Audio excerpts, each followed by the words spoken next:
अस्सलाम वालेकुम दोस्तों, उम्मीद करता हूँ कि आप सब दोस्त खैरियत से होंगे। आज का वीडियो बनाने का मकसद सिर्फ यही है कि इस चाचे को मैं जवाब दूं जो इस चाचे ने हम सिंधियों के खिलाफ बातें की हैं। सबसे पहले तो मैं चाचा आपको ये बताऊं, आपको कराची की तारीख का पता है? आप लोगों की पैदाइश तो 1947 के बाद की है, लेकिन हमारा कराची तो सदियों की तारीख है। मैं आज आपको बताता हूँ कि कराची की तारीख क्या है। कराची की तारीख यूनानी दौर से शुरू होती है। तब आपका नस्ल इस दुनिया पर भी मौजूद नहीं था और अरबों के दौर में इसी कराची को देबल बंदरगाह के नाम से बुलाया जाता था। जब सिंध में कलोड़ों का दौर था तो यही कराची बलूचिस्तान को खान ऑफ कलाफ के तौर पर दिया गया था।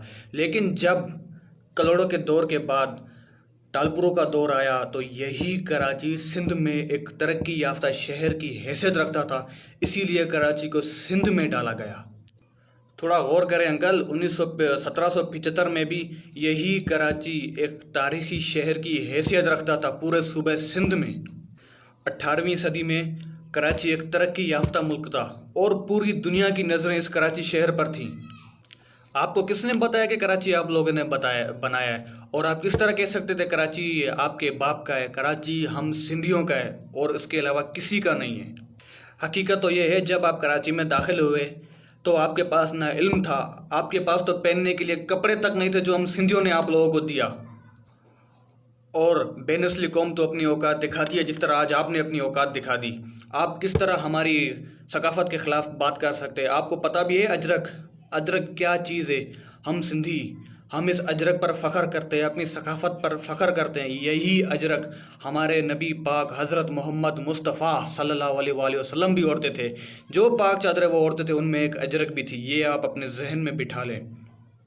जब सिंध से एक वफ़द मदीना मनवरा पहुंचा था तो हमारे नबी पाक हज़रत मोहम्मद मुस्तफ़ा सल्लल्लाहु अलैहि वसल्लम ने अपनी पूरी 63 साल ज़िंदगी में अरबी ज़बान में बात की। लेकिन जब सिंध से एक वफ़द मदीना मनवरा पहुंचा तो हमारे नबी हज़रत मोहम्मद मुस्तफ़ा सल्लल्लाहु अलैहि वसल्लम ने अरबी ज़बान के अलावा भी कोई और ज़बान में बात की। आपको पता है वो ज़बान कौन सी थी?